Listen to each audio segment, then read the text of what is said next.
हमें अरशद से javelin throw अच्छा, में बाय द वे तवक्को है उम्मीद है इंशाल्लाह। ना और हमारे इनाम पाकिस्तानी बॉक्सर इनाम एग्जैक्टली भट्ट हैं बिल्कुल और दीगर लोग हैं कुछ, तो हम अभी कह रहे हैं हमें कि हमने उम्मीद पहले है। बताया कि हमारा जो रेसलिंग कंटिजेंट है, हमारी जो जैवलिन और है, उससे हमें उम्मीद है। महरीन बलोच हमारी खातून बॉक्सर भी हैं, हाँ। तो अभी हमारी उम्मीदें और बिल्कुल बैडमिंटन बरकरार हैं, में इतने भी कोई किसी हम ने होपलेस टीम तो नहीं हैं। हारा है, लेकिन डबल्स में अपना ज़ाती इनफरादी मैच जो है वो जीती है मारिया शायद। सो वो देख रहा था मैं कल उनका ट्वीट भी। एनी हाउ, अच्छा, by the way Mahreen Baloch के हवाले से आपको ये बता दें कि उनको ये एजाज़ हासिल है कि वो मुल्क की पहली खातून बॉक्सर हैं, ये तो हमने बताया ही आपको। और महरीन बलोच मुल्क की सतह पर अच्छा परफॉर्म कर चुकी हैं और इसलिए हम उम्मीद कर सकते हैं, तो लिहाजा उनकी ट्रैक रिकॉर्ड देखते हुए हमें लग रहा है कि कॉमनवेल्थ गेम्स में भी वो अच्छा जो है वो परफॉर्म होपफुली करेंगी। इंशाल्लाह। और अच्छा, वो कितना अच्छा परफॉर्म करेंगी और उनकी कितनी अच्छी तैयारी है, इसके लिए हमने उन्हीं से बात की है और उन्हीं से हम बात करेंगे और आपको बताएंगे कि उनकी क्या तैयारी है। महरीन बलोच हैं हमारे साथ। शुक्रिया महरीन। सबसे पहले तो नेक तमन्नाएं, दुआएं आपके लिए और जितने भी खिलाड़ी रह गए हैं जिनके मुकाबले अभी होने हैं। You know we are really rooting for you guys. आपसे जानना ये चाहेंगे कि कॉमनवेल्थ गेम्स बहुत बड़ा प्लेटफॉर्म है और अपने मुल्क की नुमाइंदगी करना सर्टनली एक एजाज़ है, ख़ासतौर पर जब पाकिस्तान की नुमाइंदगी करने वाली आप पहली खातून बॉक्सर हैं। सो ये जर्नी कैसा रहा, यहाँ तक कैसे पहुँची, किसको क्रेडिट देंगी, कुछ इस हवाले से बताएं। जी बिल्कुल, कॉमनवेल्थ गेम जैसे बड़े प्लेटफॉर्म में पहुंचना, पार्टिसिपेंट करना ही बहुत बड़ी एहसास की बात है।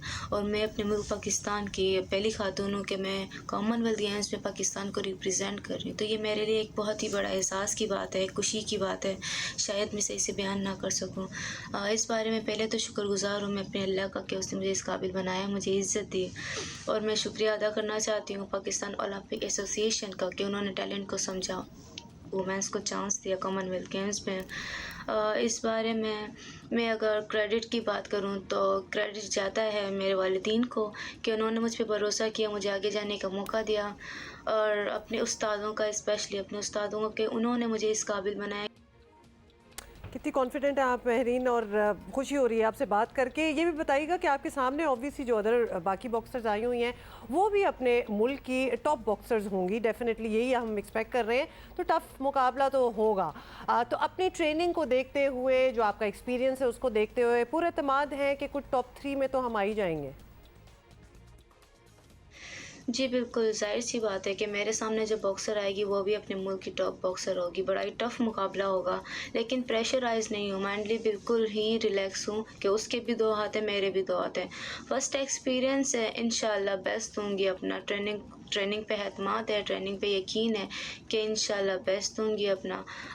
हार-जीत तो गेम है, पार्ट ऑफ गेम है हार-जीत, लेकिन मेरा जो टारगेट है वो मेडल। इंशाल्लाह अपनी पूरी ज़ोर लगाऊँगी कि इंशाल्लाह मेडल तक पहुँच जाऊँ। अच्छा, लास्टली बड़ा इंपॉर्टेंट ये पॉइंट है कि आपकी कामयाबियाँ और आपकी यहाँ तक परफॉर्मेंस या पहुँचना आपका दीगर बच्चियाँ जो इस वक्त देख रही हैं हमें, उनको बॉक्सिंग को दीगर खेलों की तरफ राग़िब करने या लाने में बड़ा अहम किरदार अदा करेंगी। आप समझती हैं कि ख़वातीन की खेलों में शिरकत Pakistan, it's right time, it's high time कि अब मज़ीद माहौल में बेहतरी आना शुरू हो, या और क्या कुछ करना पड़ेगा ताकि ये माहौल और बेहतर हो सके और बच्चियाँ अपने घरों से जिनमें टैलेंट हैं वो प्रोफेशनली ये फील्ड ज्वाइन कर सकें? जी बिल्कुल, मुझे इस बात का एहसास है कि मेरी कामयाबी कितना वैल्यू रखती है, क्योंकि मेरी कामयाबी से ही दीगर बच्चों में ज़्यादा जोश और जज़्बा पैदा होगा। बॉक्सिंग में हम माहौल की बेहतरी की बात करें तो अब माहौल बेहतर है, अब माहौल बेहतर हो रहे हैं। पहले तो वुमेंस के हवाले से इतना वैल्यू नहीं देते थे वुमेंस को, लेकिन अब दे रहे हैं।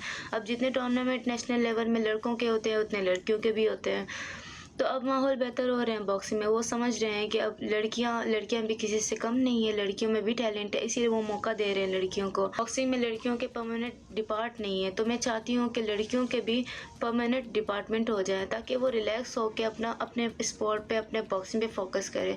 जैसे कि आप जानते हैं कि एथलीट्स के लिए कितना ज़रूरी होता है मेंटली रिलैक्स होना, और उसे अपने डाइट को लेके भी चलना होता है। तो इसीलिए मैं चाहती हूँ कि लड़कियों के भी परमानेंट डिपार्ट हो जाए ताकि वो रिलैक्स होके और ज़्यादा अपने बॉक्सिंग को, अपने गेम्स को इम्प्रूव करें।